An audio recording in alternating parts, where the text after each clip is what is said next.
So this is Rome Total War 2, and I'm going to be playing the Emperor Edition here. It's still one of my absolute favorite games I still go back to. Probably every 6 months or so I'll do kind of a different faction and conquer the world. For those of you that haven't played this before, usually you'll start out, it'll say something like maybe the original edition or something like that. I always go to Emperor. There's a lot better AI, there's a couple new units, and just some interesting add-ons that they've done. If you go right here, there's like, you can do the just simply battles. You can kind of look up a lot of things that you may not understand or you need help with. There's the encyclopedia right here. There's a lot of the additional content. I actually bought this during the Steam summer sale. A lot of the DLC was like 50 cents. You can do the prologue. It basically kind of teaches you the basics. You can kind of think of that as the tutorial. Then there's the grand campaign and then a lot of the expansions. I usually just do the grand campaign, and these are all the different factions. Now I do have some of the DLC, so some of these you may not be seeing if you haven't bought those yet. I'm just going to go ahead, I'm going to go ahead and be Carthage for right now, and the reason why, I'm just going to try to show you everything I can possibly show you in just a short amount of time. This is going to be a good video for those that may need to learn the basics, and I'm also going to be going over a lot of the different advanced kind of tactics and techniques and things that I picked up over the years. But as you pick a faction, some of them will actually have sub-factions, and so I can be the Barcid dynasty. And it will give me these kind of perks. They're always going to show up here. Could do this. I think I'm going to actually pick this one because of the tax rate and the diplomatic bonus is very, very nice to have. Yeah, so I'm going to pick this Hanoi dynasty here because of the tax rate, and the diplomatic bonus is going to be very, very nice. So when we start out, we're going to get a mission. This is basically, if you're Rome, this is from your Senate. If you're from a barbarian tribe, whatever kind of faction you pick, it's going to be from like your elder council, whatever kind of equivalent you want to do. We need to actually completely control 3 provinces, either through ownership, client state, or military allies. And I'm going to explain exactly what that is. If we do that, we will actually get $2,500 or 2,500 gold added to our treasury. I think they're actually called talents, but... So let's go ahead and go over everything that we're seeing on the screen right here. This is the map, your little mini map of the entire world that you can conquer.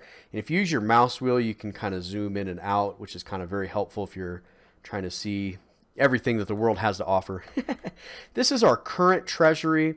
This is the amount of gold or talents that will get predicted the next turn. You really need to watch out for this because as you're adding armies, adding navies, whatever it may be, they cost money to upkeep every turn. So you really have to watch this and make sure you don't go broke because you can go negative. This is our food. We actually currently have a surplus right now, and you can go into the negative on that as well as you start adding your navies and armies. And if it starts going in the negative, you actually lose your armies. Your people will start to what they call attrition. They'll lose by attrition, and you'll actually end up with like basically a half army at half strength kind of a thing. This is the current season, and this is the current year. Not really too important in this particular game. If we go here, this is the events from last turn. There was an objective that was issued, so if you ever miss anything or if you need to go back, that's the events. This is the forces menu, which is very, very helpful. So we have a spy right now here in Lillabom.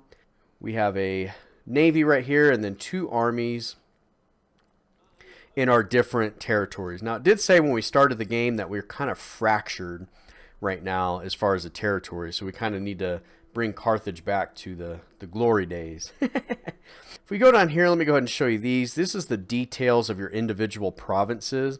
So let me click on like this Cart Hadash. And the details here, if you're ever in like such a dire place and you have plenty of money to cover it, if your unhappiness is just ungodly, so right now I'm in negative 14. If I uncheck the tax province, I'm at negative 9 now, but I'm going to lose a lot of money. So I'm going to go ahead and keep it checked because it's not really that bad, but that kind of gives you the individual province kind of breakdown right there. If I wanted to raise another army or recruit an agent, I would do so with these 2 tabs. This is a very important faction in the very beginning. So we're the Hanoi dynasty, and we can't really do anything else into these. We can assassinate the other members of the of our the other faction tribes, or I guess the other families, if you will. But this is something you really want to do whenever you first start out. You want to secure promotion. What that did is it gave me a 3% tax rate, so it gives me more money. I get more gravitas, which is basically your pull within the council. So, you know, the higher that is, the more they're going to respect you. And this negative 2% upkeep is really, really important.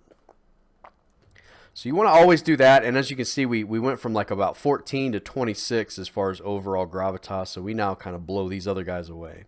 And that kind of has to go with this political system here. And we own 100 out of the 300. So we own about a third of the council, if you will. They're called judges in this particular one. But as our influence grows, we'll actually get better perks, you know. So our research rate will go up. You know, our public order will probably go up. I've seen it as high as 10%. I think it was +5 or something like that. But it'll go up. So it's worth actually kind of minding your political aspect of this game. This shows, like I said, this is my general in my family. And he's a rank 1 out of 10, I think is the max. And the current age, you kind of take that into consideration when you're giving these guys promotions, because the next one, it'll cost me $500. So if he's like super old and he's about to die, I don't want to waste my money, unfortunately, on that. And it kind of shows his stats there. Now here we can go ahead and see our local objectives, or what they call chapter objectives. And these are time sensitive. So you kind of have to, a lot of times, hurry up. And then these are the bonus objectives that you will get. So we could end up with over 5,000 gold just from completing these objectives. And these are our ultimate objectives. So we need to control 50 settlements, control 6 provinces, and it has to be, some of them have to be these specific ones right here. And if I click on them, it'll actually go there. If I wanted to do the economic victory, I need to maintain 25 factions of trade relations, which I can tell you is pretty much impossible, because as you start maintaining, and as you, I mean, even if I were to try to meet every single one of these factions, as the game goes on, they get conquered by the AI, and it's just like, it is extremely difficult to get an economic victory. The cultural one's not that bad. It's the same thing, just own these, and you have to build a specific religious building. It's actually the rank 5 version of whatever that is, and it's, I can't tell you exactly what it is, I can't remember, but one of the religious buildings will allow you to get to a level 5 building, which is what that is. If we go in here, we can see that kind of our overall, we can raise and lower the tax. That will actually lower the public order. You know, we won't have such a hit, and if we raise it, it'll actually cause our growth to actually go down, which is pretty bad. But right now I'm going to leave it. Usually you can get away with leaving it in the middle. I found on harder difficulties, a lot of times you have no choice but to raise the tax level for a couple of turns to cover your costs while you're at war. But you can see here our main income is through taxes right now. We're making a little bit on trade. And our major upkeep right now is Army and Navy, which is pretty much going to be par for the course for this game. You're always going to have a huge upkeep, but there's researches that we can do to lower that, which I always do first. And which brings me to the technology tree. You can either do military or civic. Military is things like lowering your upkeep and allows you to build better buildings so you can recruit better troops. The civic one kind of raises your tax rate. It'll raise your tariff so you can get more trade income. So I usually go down this tree right here for the tariff trade income, because your trade income, especially with Carthage, is going to be your largest income eventually throughout the game. For right now, I'm going to go ahead and do the military so I can lower that upkeep. Now this right here is actually a trade route, and we're making a little bit of money, as you can see here. And as we open these trade routes and discover more factions, we can actually discover factions through trading as well, because as these open up, you know, we may be able to discover. But all of this map that has the Fog of War, we basically don't know those factions yet, so we can't do diplomacy with them. And the diplomacy tab is in this one right here. And the very first thing you want to do, your very first turn, because like I said, trade is very valuable, is you're going to want to offer a trade agreement here. So they don't want that. They're not picking up what I'm laying down. Okay, so the other two, we had a likelihood of success low, so I don't even try to do it. This one's a moderate, so let's go ahead and see. So they accepted that one, and that's going to bring me an additional 55 right now. But they just went green. Let me see if for some reason that would change. Nope. So these faces right here are kind of how they feel towards you. You can see the attitude. They're neutral. They don't really hate me, but this is why they did hate me. I guess they consider kind of the backstory, I guess you consider, for Carthage, is we had some wars with some of these other tribes, and they're not really happy about that. You can still it's a shot in the dark, but I always go ahead and try to do it anyway. Even if they are showing like they hate you, you can sometimes end up getting a trade agreement with them. So that one was low. This one was moderate, so I'm going to go ahead and try it again. They rejected. If they ever reject, it's sometimes actually worth offering to pay them. No, they still rejected. I'm going to try that next turn, but sometimes you can get away with that. I usually don't pay any more than that, but you got to consider it's kind of an investment, because if I pay them over the long term, I'll actually make more money because of the trade agreement. So they accepted that one. So Libya here, which is this tribe right next to me, is actually a client state. What that means is they pay me for protection, and they have no choice. If I ever declare war, they have to join me in that war. So they kind of has your benefits there. Usually you can pretty much trade with these guys and they'll accept. We also have Notha Carthago, who is also a client state, which is kind of the benefit. I'm not even going to try Rome because they basically will be declaring war on us. And low. If you ever see a success chance of high, like if I did a trade agreement, it was high, you always want to ask them, you want to demand payment out of them. And you can usually get $500, sometimes $1,500 for asking them to do it if it's high. You're basically leaving on the money. You're going to leave money on the table by not doing that. I've played multiplayer with people, and for some reason, either in peace treaties or trade, they're just like so excited that they see a successive high that they don't even do that. It's like you're leaving money on the table. You can't afford not to do that kind of stuff. So the first person that I am going to go ahead and take over, where's my other? Because I had 2 armies, don't I? Oh, he's way over there. Okay. So this is my capital here, and that is denoted by the star right next to the name. And as you can see, and we can also see other people's capital. Let's go ahead and see. So Syracuse here, they have one territory, that's their capital. If you ever see this little hammer above a town, that means we can actually expand. So what I like to do, let's go ahead and expand.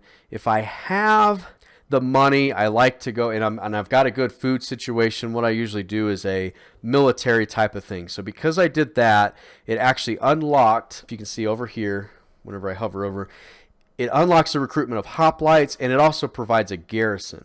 The garrison is down here. I'm actually going to get an additional 2 people to protect my town, even if I had no military in it. So it's definitely worth doing that. And if I were to go ahead and try to attack, like just for an example, if I were to attack Thapsus here, which is, I believe, yeah, so right here, I need to be aware that I can't just attack with this 3 out of 20 army because they have a garrison of basically 10. So I want to arrive and I want to attack with at least a 10 army as well.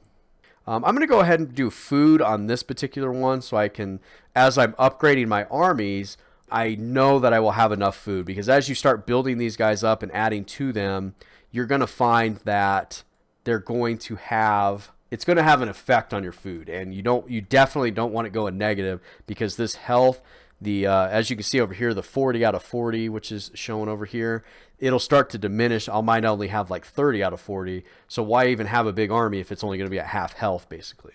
So these are the mercenary guys, and as you can see, they are costing me 128 per turn. So if I hover over that, this is if I were to hire my own troops.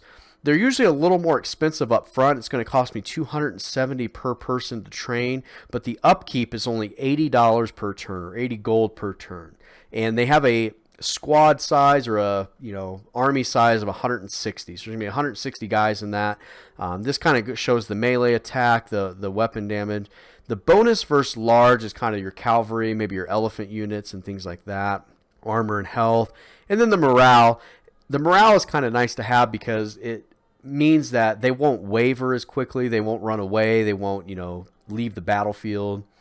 Then we can hire mercenaries. These are instantly available. I don't have to wait a turn for them to be trained. But as you can see, while they may be just a tad cheaper, they're about twice as expensive in the beginning for maintaining, and it'll drain your treasury really quickly to do that. So what I'm going to do is I'm just going to do this one horse guy here. He's actually looks like an archer. And then I'm going to hire some more of these. And as you can see, I can only hire 3 within 1 turn. I can only recruit 3. This one would take 2 turns. So I'm going to, if you just left click, it'll actually get rid of it. I'm going to leave him there because I'm going to go ahead and tack this Ars building here. I'm going to go ahead and add on. I'm going to go ahead and add another military unit. It looks like we can actually add twice. So with that one, I think I'm going to go ahead and do the religious building because that'll add 2 public order. So as you can see here, if I click on my actual city, and I can do this with any city here, as you can see, they're all going to be a little different, but the religion is, what is my religion? The Iberian. I am actually a Punic religion, so I'm not the dominant religion. So adding this religious building will help spread. As you can see, it gives me +2 to the Punic culture. You want to have your primary religion as dominant because that affects your public order as well when there's like a clash of religions. And as we see here, we're making 400 gold or talents or gold or whatever you want to call them per turn with this particular settlement. We're only making 91 on this one. So this one's kind of a shitty kind of settlement, but the public order here is this, the little face mask, and we want this to be green. It's out of 100, so we're at 0 right now, and the number in parentheses here is actually what it's going to do next turn. We're actually going to go down 8 per turn for a little while. We can actually see by hovering over here, why is that? And the main reason is because of the cultural differences, what I was talking about, the religion aspect. That's what's causing a majority of our unhappiness. As I add and recruit more units, the public order seems to get a little better when you add your troops. Kind of helps give that military presence. And a lot of times, as you can see, we went from -13 to -8 just by placing my guy within the city. So until that public order gets a little better, I would probably keep a guy there. This is, in the very beginning, we got a mission to own 3 provinces. So these are considered, our cities, whatever, city-states, whatever you want to call them. And this is the Cartagenesis province. Within the province, I have to own all 4 of these territories to claim the entire province. And once I claim the entire province, I can issue what's called an edict.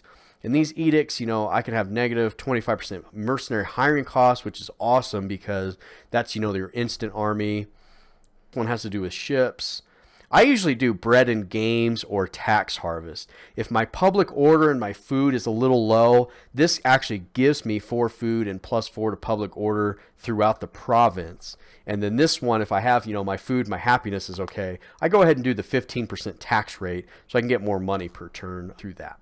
So I'm going to wait. We're going to train a couple of guys, and then I think I'm going to go to take over Ars. As you can see, these are the capital cities of these territories, and this one actually has an olive leaf branch next to it. That means they have a trade resource, and if I take that, I'll add it to my trade resource. And if I go back into this, it shows me I am not actually producing any trade valuable goods. And that actually goes a long way when I was trying to get those people to trade with me. I don't have anything really to offer them at this time. So I really need to get that to be a more valuable trade partner. And I think there was a couple, let's see. So this one has I think that's silver or iron. Iron is really nice because it helps you upgrade your troops. There's wine right here. So there's a couple of good territories that I'm already looking at that would be more valuable than others. The second thing you want to do, so I have a spy, and he is over here. Actually, I think that's a sheep. What I'm going to go ahead and do with her is I'm going to explore. Now, a lot of times, a lot of the pro players will understand the significance of it, but I've found that a lot of the newer players don't seem to find the value in that. But if you discover more factions, you can actually trade with more people. So I haven't discovered any of this territory over here, and I'm losing out on trade partners or potential trade partners, which is more money. You have to discover them in order to initiate diplomacy with them. So I'm going to send the spy out, and I'm also going to send my little boat over here. And I have not discovered anything past this guy here. And I know Egypt is down over here, and they're a very valuable trade partner. So I'm going to go ahead and bring my boat down here. And because this boat is actually going to be on full-time scouting duty, I'm going to go ahead. I got rid of some of the troops that were in there to lower my upkeep, so I'm not wasting money. You want to keep one person beyond your general, because if your general dies, that boat is gone, you lose it. But if you have a guy attached with them, they'll just replace them, and then you can keep going. And as I said, these are the trade lines, and you can kind of see where your income is coming from through that. All right, so I think I'm going to go, I actually had another one for some reason. That's the most I've ever been able to upgrade in one turn, but I'm going to go ahead and do another religious building just to get that my religion kind of flowing through here. So that'll be my first turn. I'm going to go ahead and end. Oh, looks like I do own a province, actually. Let's see. I think this game is lying to me because I do not own an entire province, but okay. I think that was a little glitch.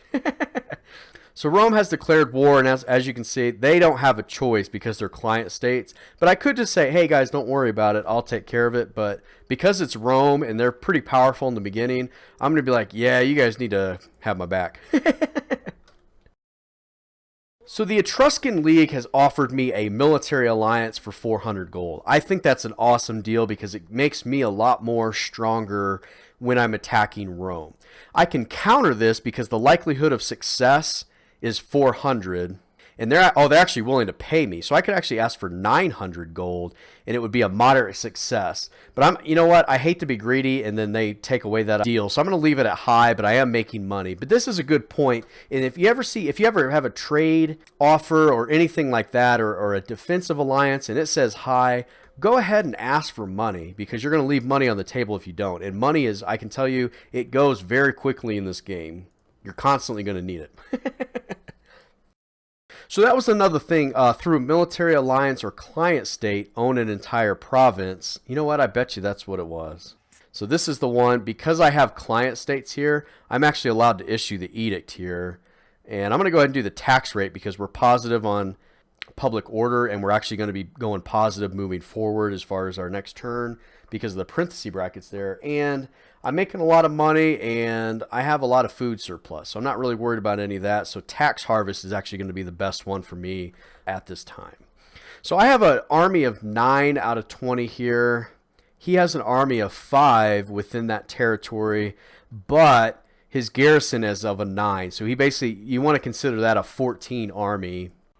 So when I'm attacking, I'm going to wait, and I'm going to go ahead and hire some more guys. Let's see if there's any cheaper mercenaries. I do need some cavalry, so I'll go ahead and hire those guys. I don't want to hire too many because, like I said, this cost right here is 480. If you look over in this side, 480 per turn. And that's really, really high for an upkeep. Most of these other ones aren't too bad. So we're already at 14 out of 14. So what I'm going to go ahead and do, well, actually, we can't move in this position because we're recruiting. So let's go ahead and just go to the next turn. Where is my boat? Did I not have you? I swore I had you going over here. Now what I want to do is, I know there's another place just because I played this game so much, but there's a town called Masia over here, and they usually make a really good trade partner. The other thing is I can also see what Rome is doing. They're not anywhere near me right now, so I'm not really too worried about an attack, but I will need to build an army over here, so I'm going to go ahead and do that. When I'm picking a general, over here you can see their authority, their cunning, and their zeal. This is kind of like, as you can see, their ability to lead troops. So is your army going to run away faster? No, if they have a higher authority, they won't do it. This is more of your strategic. So if you're outnumbered a lot of times, if you have a high enough cunning score, you can actually outmaneuver, perform, basically beat the army that's bigger than you. And then, of course, zeal is like that personal combat. So they have more... It's kind of like your special abilities is what zeal is, and more often you can use them and things like that. So he's got a 3 across the board. This general actually has a 4, and he also has a 4. Now you can see it costs money for me to hire these guys, but the statesman is free. Another thing you want to look at is, are these of my dynasty? And I was the Hanoi dynasty. I'm just going to go ahead and pick this guy, raise army. I think I want this elephant guy. Although this guy is free, this elephant is way better. As you can see, his health is 10 times the amount. Charge bonus. Basically, everything is almost better on this elephant. I'm going to go ahead and put him in the town. And I said the town, not the port. And we'll go ahead and hire these guys. Now, as you can see, this is also, I can hire 3. It's per province that I can hire 3 basically at a time for right now until I start researching the different things. So if I were to, let's say I try to raise an army over here, because I've already recruited 3 in this area, it wouldn't let me do 3 more. It would take more turns basically to do it within the same province. While I'm here, I forgot to show, this is the growth. I still have areas that I can develop and add buildings to later on, but I need a population surplus of 5, and we're at 0.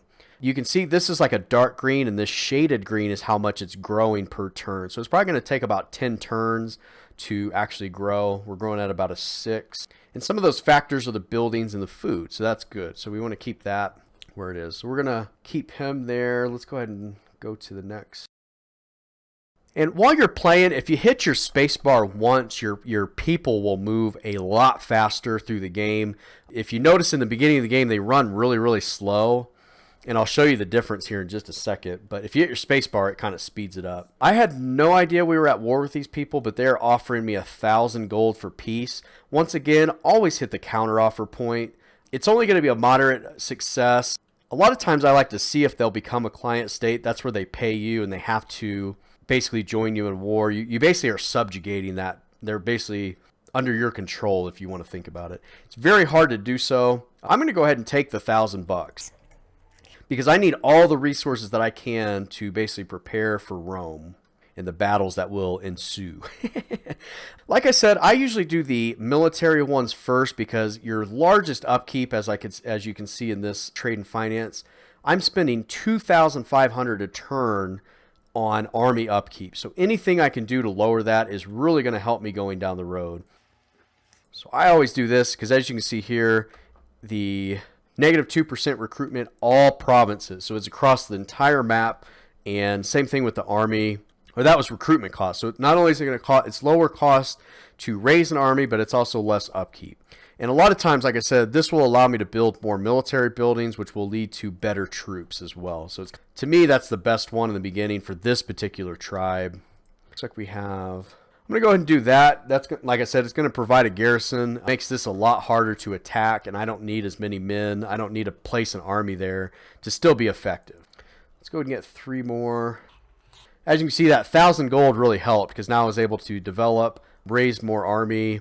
Now I can have these hoplite guys, which, as you can see, compared to these guys, their melee and their damage is a whole lot more. Their armor. These are just better troops, but they cost a heck of a lot more. So we're going to go ahead and do 3. That would give me 17. He just added another guy, so we may have to actually do again. And you know what I'm actually going to do? I'm going to cancel these real quick. I'm going to show you another tactic. This is the range that my army can go, is this yellow outline here. So I can go all the way to here. I could go out into the ocean if I needed to, cross that. I'd have to zoom in here because it is kind of the fog of war. But I can only go to right here right now. And I want to be able to attack him within that next turn. So I'm going to go ahead and park my army. This border right here, this is my territory in gold. And this right here, this blue line, represents his border. I can still recruit troops, replenish, whatever it may be in my territory. I don't have to be in the city to do that. So as you can see right here. But next turn, because I moved, I'm going to be able to attack him within that next turn. So I'll probably just hire a couple mercenaries for that instant army to attack him. And let me show you that. I'm going to undo the space bar. And I'm gonna go to, let's just go to right here with this. So you can kind of see it's pretty slow. Now I'm going to hit the space bar. And you can see they're almost going like twice as fast now. So spacebar really speeds up the game. If you're ever in a multiplayer game, please do that because it makes the game a lot slower if you're not doing that. And we're going to go ahead and end turn. He's still going to explore, find me some new factions. Let's go back in because we got a lot of really friendly people here. So let's see if they're going to be willing to do a trade agreement. Like I said, it's not going to surprise me if they don't because we have nothing to offer as far as trade goods. They're still moderate. And if it's ever moderate, I usually just try to go with it. If it's ever high, I always demand a payment. We just made peace with these guys. You never know. Sometimes they'll do it. Sometimes they won't. This means we're at war. Same thing with peace. If you ever see high likelihood of success, make sure that you're making them pay you or try to do a client state or something, because you're leaving money on the table. This right here, if it's ever blacked or this is more of a reddish color, but if it's ever red, that means they cannot either trade by land or by sea. They're basically landlocked. And as you can see, they have no way to trade with me, because my borders, if I were to take out Libya and my province or my territory or my empire is touching theirs, then we could by land, but they have no way to get their product basically to me. If you're in the, when I was talking about the space bar earlier and you move faster, it also makes the AI actually move faster as well during their off turn. So it just helps speed the game along, obviously to your preference. But like I said, if you're in multiplayer, it's just kind of a courtesy thing to hit your space bar and make that stuff go fast. So my client state has actually agreed to, that was the people that we made peace with earlier. The client state went ahead and made peace with them too. Now your client state can also, they can go on their own and they can run amok. I don't know, however you want to call it, but they can have their own separate wars and you don't have to be involved in them, but they have to join your war. So it's kind of a nice little perk. So as you can see, because I moved up, I can now attack this territory. For some reason they moved. I don't know why it does that. Usually in the lower difficulties, the AI is kind of, for lack of a better word, they're just stupid. They kind of saw me coming and I guess they took off. But we're going to go ahead and declare war. And I don't, I'm going to go ahead and call them. They're my ally. Why not? They have an ally of Arvici right over here. I'm not really worried about them because they're a little far away. And we are joined by the Etruscans, and they, and also my client states as well. So this yellow bar represents my strength, and you want this yellow bar ideally to be as far over as it possibly can, but this is far enough for us to win. If it was down, anything less than half, I would probably reconsider. But there's 4 options that I can do. I can either rethink my strategy, I can retreat, hire more mercenaries, hire more, recruit more army to give me the edge. I can manually fight this battle. If you're ever going to lose a battle, let's say you've already retreated, and people are chasing you, whatever it may be, and you have an auto-resolve function. So let's go ahead and go into auto-resolve. So if I did a protective stance, I'm going to lose. Any of these other ones, I'm going to win. And I'll have a remaining force of 58 or 60. So I'm probably going to want to do that. But if I ever was losing, I could manually fight the battle. And the way this game is set up is that they basically don't want you to try to auto-resolve every single game or every single battle. So they give you a slight edge. If you fight the battle manually, you usually will either have a lot less losses or you can end up winning the game. And we can also encircle. Encircle means we're going to surround the settlement and we're going to wait these people out. Usually it's about 3 to 4 turns and then they have to surrender unless they attack you. And you're both going to start losing men through attrition. But since I'm going to win, I'm going to go ahead and auto-resolve. And we can either raise the settlement, which is burn everything to the ground, kill everybody within it. We can subjugate it, which means they have to be my client state. And I'll make initially 400 gold, but they will be my client state. So they, a lot of perks with that one. I can loot it, which means I'm going to get 1,200 gold, but I won't own the city. I just basically sack everything in it, and they have to rebuild all their buildings. Or I can occupy.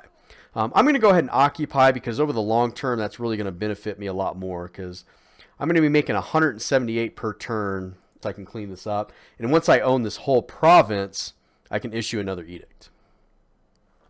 So right now, this little caution sign means that this building has perks that benefit this faction, not my own. So what you want to do is you want to convert these. And when I convert it, I'll go ahead and show you that again. Without it, it basically does the same thing, but when I convert it, it gives me a ton of people. Down at the bottom, it'll say show garrison. It provides me with a ton of garrison troops, 6 to be in fact, and it actually unlocks the recruitment of 2 units. So this is very much worth it. This one's not going to be worth upgrading right now because it's not going to give me any additional perks. As you can see, it's the exact same. But I can't upgrade this until I convert it. So that's kind of a double-edged sword on that one. I'm going to go ahead and do this one as well because it provides me a garrison. So now we have a trade item. We now have olive oil that we can offer people in trade. So let's go ahead and see, now that we have a trade item, they have accepted our trade now.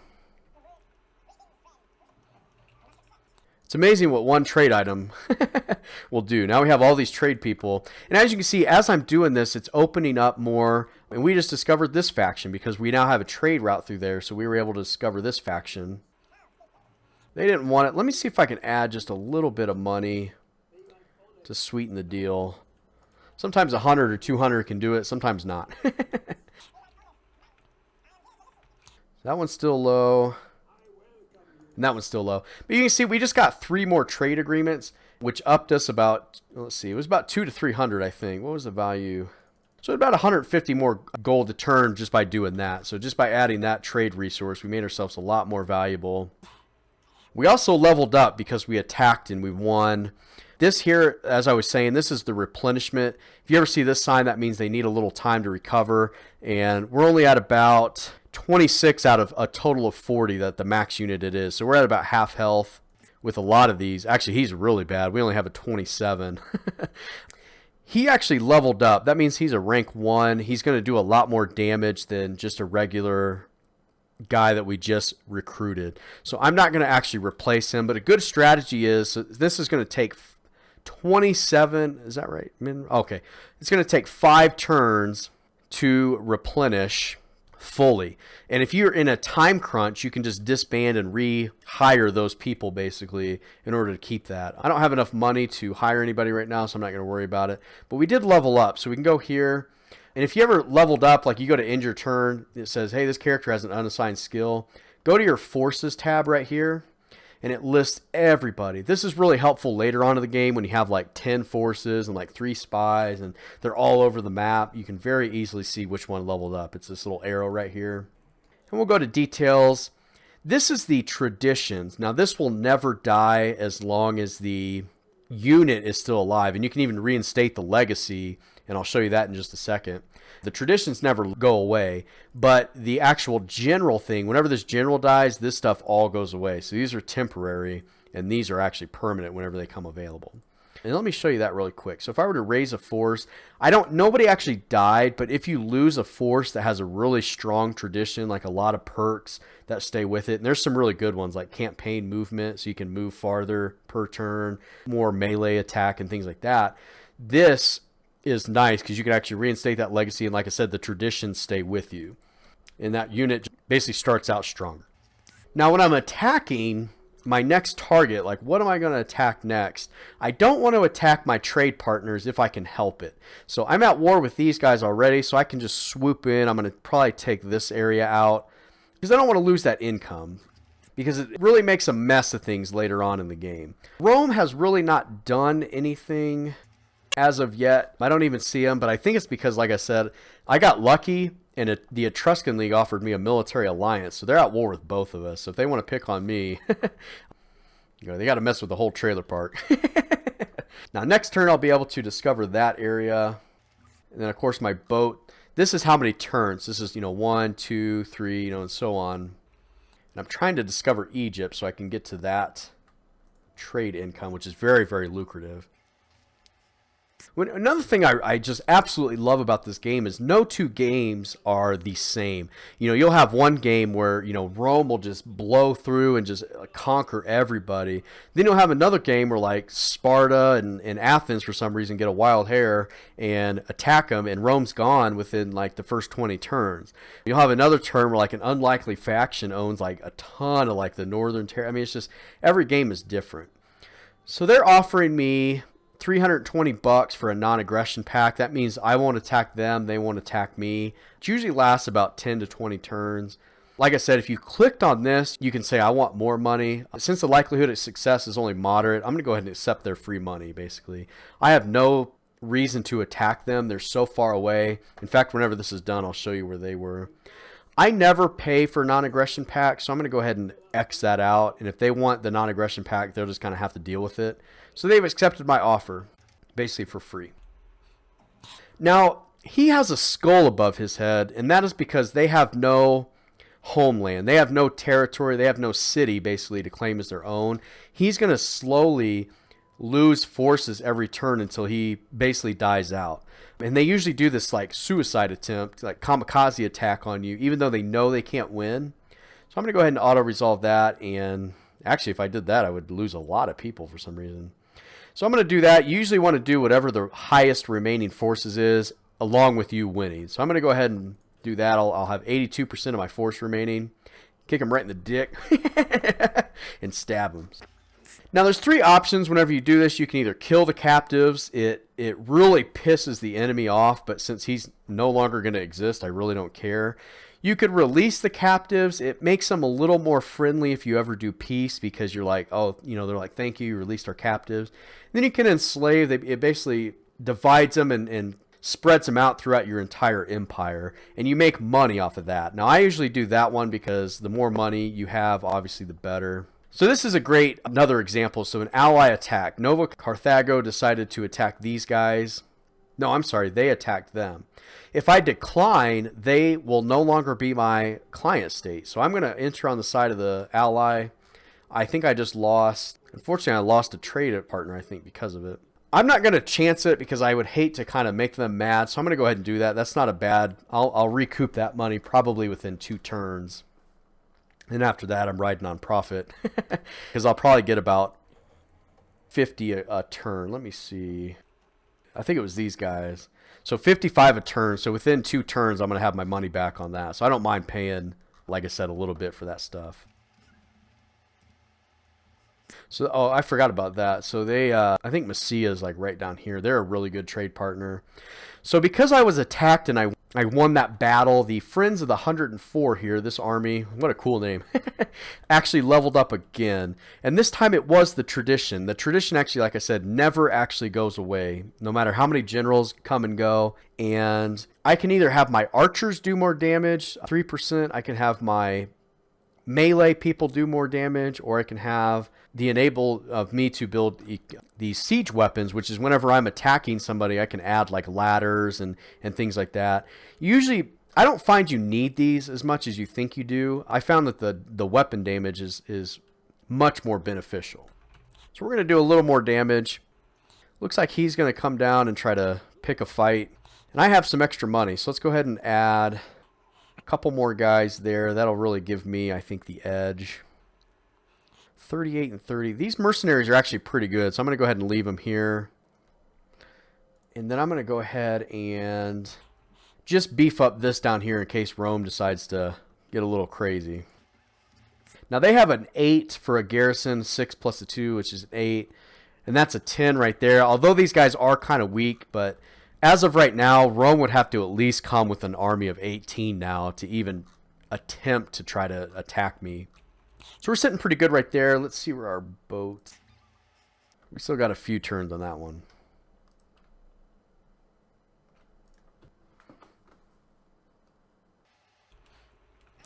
So unlike Sid Meier's Civilization, you can actually trespass anytime you want. You don't have to get permission first before doing it.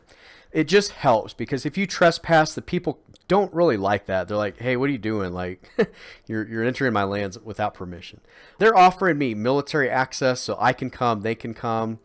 And it's a moderate success, so I won't make them pay me. But sometimes you can get money for doing that as well. So always check this. But I'm going to allow it. I don't really care. I think it's for them to help me because I think they might be at war with that same tribe. So it's going to benefit me by allowing me to do that because they'll help me out. All right, so this guy is so close. I'm going to go ahead and discover this faction over here, Messia. So now, if I go down here to diplomacy, because I have uncovered them, I can unlock the diplomacy. So this trade agreement, it actually has a high likelihood of success, so I'm going to go ahead and demand that they pay me. It's still high, so I'm going to ask for more money. It's moderate, so I'm going to ask for 1,000 gold for them to trade with me, and they actually accepted it. So as you can see, that's going to help me out a lot. I can hire a lot more troops. I can hire... more people per turn. It's just, it really is going to help me get to that next level by asking for that money. A lot faster anyway. I'm going to go ahead and say yes. Yeah, I will go ahead and do for 200. It's just going to take a little longer because I don't think... It's actually 80 per turn, so it's actually not going to take maybe only about 2.5, so basically 3 turns to do that. So my spy has done basically everything in this particular peninsula. So I'm going to go ahead and bring them back over to here so I can do this whole territory over here because there's a lot of undiscovered people in this area too. We got that done, so I'm going to go ahead and do this. This actually lowers my upkeep for my mercenary costs, and since I do have a couple mercenary units, I'm going to desperately need that, so I'm going to go ahead and do that next. And then this also enables the building of a skirmisher camp, as you can see in the left-hand side of my screen over here. And that actually allows me to get archers, better units. So it's really nice to have that option there. So that is basically the game in a nutshell. You want to discover as many places as you can early on, especially these port cities, because you can trade with them. It doesn't matter how far away they are. It doesn't take any longer.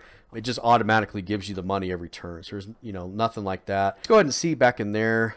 So my trade income went from like 200 to 700. So I'm making 500 a turn because I initiated that diplomacy and trade. So do not underestimate the value of your trading, especially in hard mode. You're going to have those relationships. Once again, I don't remember. Yeah, we didn't have any more generals that we hired. But always remember to do your secure promotion. This tab right here, which kind of, as you conquer more and more territories, you hit these little marks and you can have more armies, more fleets, more spies. So you want to do that, but you want to do it smartly. Don't attack your trade partners. Try to attack people who don't have any value to you. And what I mean by that, so Canterbury, while they're really nice, and I'm sure they're really nice people, they have no value to me because I can't trade with them. So they would be a good target to go ahead and attack. I don't want to kill my trade partners because the longer that you trade with somebody, the more valuable they become. And I'll show you that in just a second. But you can see already that went from 55 to 97. So ideally, I would attack people that are mad at me and don't like me. So that's probably what I would do first. And like I was saying, the trade income, it talks about long-term partnerships. Eventually, the value of this starts going up. So the longer you trade with them, the more valuable they'll become. I remember, like, if you ever play in multiplayer, your partner, your allies, whoever you're playing with, you'll eventually, by about 20, 30 turns, it's going to be worth about 1,000 gold a turn to have them. So you don't want to lose your long-term partners over a war when you may not even make that much. Like if I were to take over this territory, I'm only going to be making about 391.